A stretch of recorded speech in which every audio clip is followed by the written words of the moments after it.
Hello, how's it Hey, going? be careful with that thing. There's no way you can actually drink a full drink of alcohol in This that or thing you'll is die. like actually much large. Like it looks small because it's actually like 4 feet. It's It's actually like 4 feet huge. away. It's They're gigantic. It's a crazy. M.O.D.O.K tiki mug. I ordered it because I was like, oh, that's cool. And it came in a box like this big, and I was like, I can never use this. Yeah. So it's become a Put some pens in it or something. exactly. Yeah. So yeah, I as you can tell, I know there's like dozens of us out there, but I'm just a huge M.O.D.O.K fan. Like I was just a fan of this character. I feel Uh, you.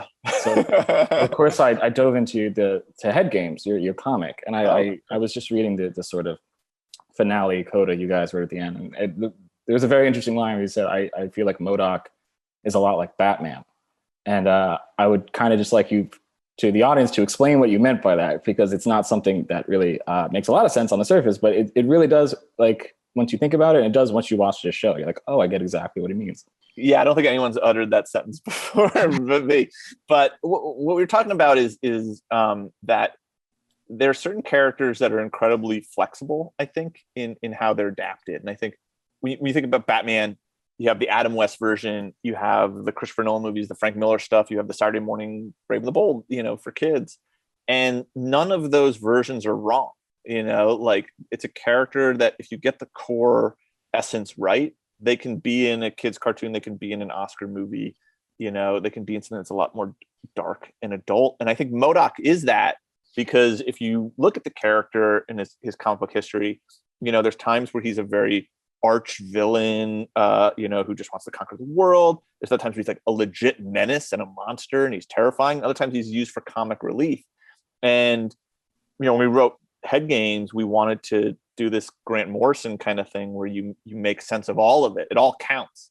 Mhm. So, in our mind, when we were doing the series, obviously we were going to do an adult comedy and it was going to be a little, kind of more satirical and jokey. But we wanted to make sure that we did that M.O.D.O.K felt like M.O.D.O.K, that you didn't betray the essence of the character. And I think, he's just as valid as the one in the video game who I just played, Mhm. who's a lot more of that scarier menace. Mhm. And I think that's what's so fun about these comic characters and why they've lasted this long is that like Lego Batman and Christian Bale Batman work. Mhm. One is not better than the other or the right Absolutely. version, and I think M.O.D.O.K works that way as well. I feel like the more important question is who do you think would win in a fight between Batman and I think M.O.D.O.K would exhaust Batman, but Batman would pull it out. I exhaust him think I intellectually? Yeah, it would just be a thing where like he's pulling things out of his hover chair and Batman's pulling things out of his utility belt, and there'd just be this big pile of weapons piling up, and then Batman would outsmart him, or he realized like, oh, his weakness is ego. That's easy. I can take him down. Amazing. We should apps. That's when the crossover eventually happens. It started here on this interview.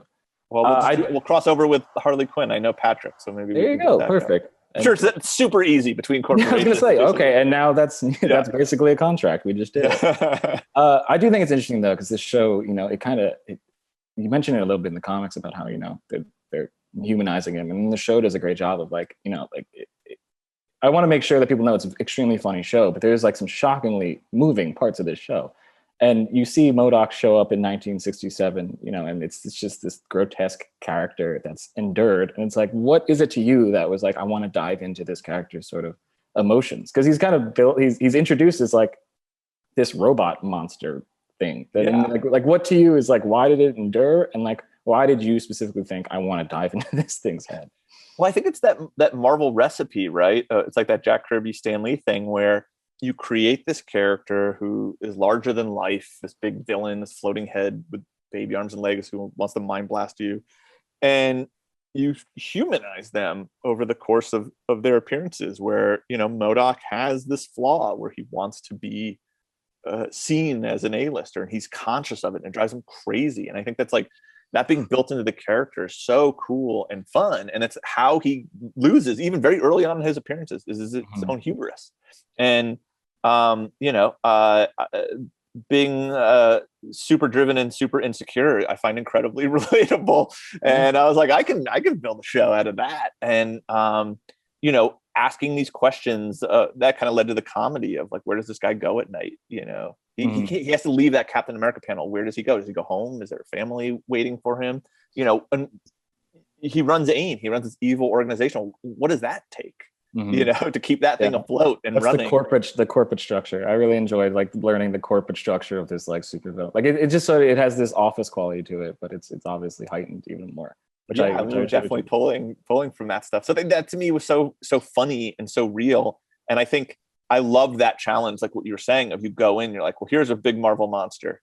Can I get you to care and invest in him and put him on this journey that you see yourself in or you can relate to? And I think that is my favorite part about the show. And hopefully it is very funny. We tried very hard. I want to make sure people know, they don't go into M.O.D.O.K and you're like, wow, this is a downer. It's a joke heavy show for sure, but we didn't want to undercut the drama of it. And I think that's something, having worked in animation for a long time, sometimes there's this sense of like, you can have an emotional scene, but you got to have a joke right after. And then it's all wrapped up and then we move on to the next story. We wanted this to be about people, messy people who change and grow over a season. So we tried to really make them feel real while still making them be absurd and hilarious. I love a show that where it just sort of feels like no idea was like shot down. Like it just kind of feels like everything that was thrown out was like, yes, absolutely. So I'm wondering, anytime I see a show like that, I'm like, what was an idea where you were like, we can't do that, or like something that even the higher ups were like, I don't know if we're comfortable doing that with our characters. Was there anything like that in the making of the show? No, I think they kind of embraced the insanity of it. I think there was a few like characters who it's funny, they weren't A-list, they were like D-listers who for rights issues we couldn't use, like Stiltman or Paste Pot Pete or Turner Dysentery were like the only three we were told no. Everyone else was like on the table. It's which crazy. is a very elite three. Like you can't go better than that. I know. I still want to get my hands on Turner Dysentery, but they knew we were respecting, I think, the toys or the characters, that we love them and we understand these things mean a lot to a lot of people. Like there's someone out there who's the biggest Angard the Screamer fan and we can't do him wrong, and we have to honor that. And so they trust us with the Marvel of it all. But then also I think I bucked against the ending a little bit, because it wasn't going to end that way originally. It was going to be a little more of a happier ending. And it scared me, and we talked it through. And I think, like, I would say, like, if something scares you in a writer's room, like, run towards it, because it means it's probably a good idea, because you're having a real visceral reaction to it. And I felt like that part was interesting to me, because we create a show where this is a supervillain, but you're going to invest in him, you're going to like him, he's going to become the hero of the show, but he's a supervillain, and we need to remind you of that. So that part was one where we didn't get pushback from the studio or the network, but I had pushback of like, do I want to go here with this character? And I think in the end, it was the best way to wrap up his story for the season. But no, there was really nothing that we couldn't do, and we were encouraged to go crazy. I mean, like, there's stories we didn't get around to telling, and some of them we put into the comic, like that whole supervillain trade show was something I wanted to do in the show, and we just never got around to it. So I was like, it'd actually be a fun little team up with Iron Man in the comic. This show was announced in 2019, I think I remember, if I'm recalling correctly, and it was announced in a very different environment. It was supposed to be a different premiere, it was a different studio, and I'm wondering if in the interim it had to change just for logistic reasons, just because I think it was supposed to lead to a crossover, if I'm not mistaken. And I'm wondering if there's anything in the in-between where you're like, okay, we have to take that out because it doesn't work, or did the show sort of work as a standalone already? No, it worked. It was, when there's a plan for them to all cross over, Marvel had talked to me about possibly doing that show for them. So I ended up consulting on some of the other shows. And, the idea was, though, everyone tell their story the way they want to tell it. Do not work towards this crossover. Like, we all had very specific stories for our season. So there wasn't a single thing in M.O.D.O.K that was supposed to lead into anything. In fact, I clearly wrote myself into a giant corner by the ending of season one, that I would have had to have figured out, how to do that. But no, and then when we changed kind of studios, they were like, this is working, just keep going, do your thing. Like, we're happy with what this is. And like, we encourage you to just like, keep going. So that's what we did. Is there anything you can tell me about what the offenders would have looked like? Was there like story on the table already, or was that sort of, like you said, you weren't working towards a crossover? So was it sort of, we'll get to it when we get to it, or was there a conversation of what that would have looked like? Well, all the shows had a very different aesthetic and style to them. So, and you'll see, like, Hitmonkey looks nothing like M.O.D.O.K, and it looks so cool. No, it was kind of like I had an idea, I kind of pitched them a germ of an idea of how they could all come together, who the villain would be, why this would make sense, the adventure they could kind of go on. But that was it. It was real early talks, and you know, I'm friends with the guys who were running Hitmonkey, so they put in a few like little Easter egg things, but we never really went out of our way to kind of set anything up or figure out how it would work. I think that was kind of the fun of it. I'm kind of obsessed with like the logistics of stop motion, because it seems like the hardest thing in the entire world. And I'm wondering what was sort of the most innocuous thing that someone wouldn't notice in the show that took the most time to get right? You have to think of it like live action, and M.O.D.O.K is such an insane character and design, and he's like just getting his chair to work and do what we needed it to do to be this Swiss Army knife and function, or like his arms, he can't clap, but you write it into a script, M.O.D.O.K claps, but like the way he's built, his arms don't touch, so they had to like create little close-up hands and stuff. And how does he fit into a car? Look at him. So we had to build things, because we have scenes in cars and stuff. It was more like practically, how do these people inhabit a world?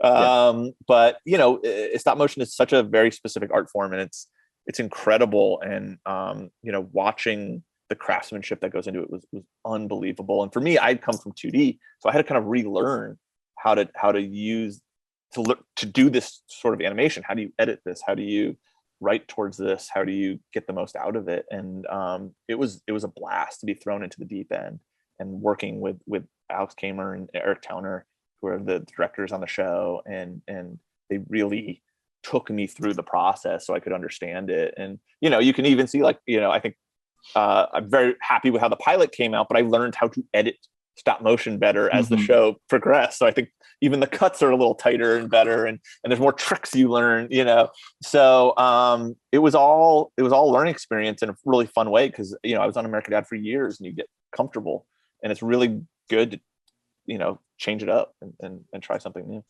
Absolutely. So I don't know if you could tell me if there's a season, like season 2 is sort of, I don't think it's been officially announced. I don't know. We're waiting to hear, and I would say if you're very nervous about the fate of M.O.D.O.K's family, let Hulu know. How much do you have planned for season 2? If right now they're like, okay, M.O.D.O.K season 2, it's happening, could you leap right into production, or is it like, oh, it's happening, we got to come up with a show? Yeah, no, we absolutely have a shape for what we want to do, and there's things we set up in season 1, like Hexus and stuff, that we want to come back to and address, and obviously we have to immediately address what happens in the finale. There's a lot of cool stories that we want to tell, and we know we purposely left things in a certain way with certain characters and relationships that we want to see, we want to take with us. So there's a lot of plans in place, and we had some big conversations about it kind of towards the end, and have talked to Hulu about it too, as well, and they're really excited to know where we want to take the show and stuff. So I'm hoping people watch it and they want more.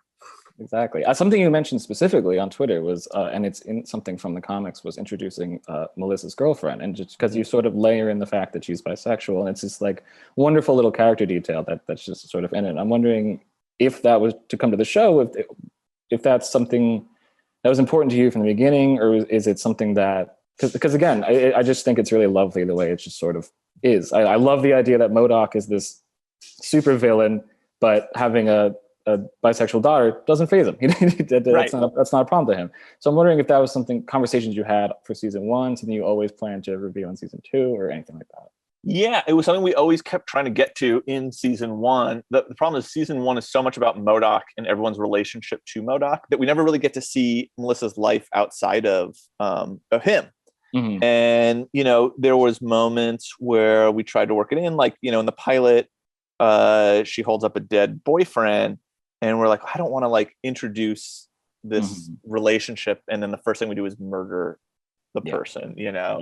And there were lines and stuff that were always in there. So I was like, I want to tell the story, I want to tell it right.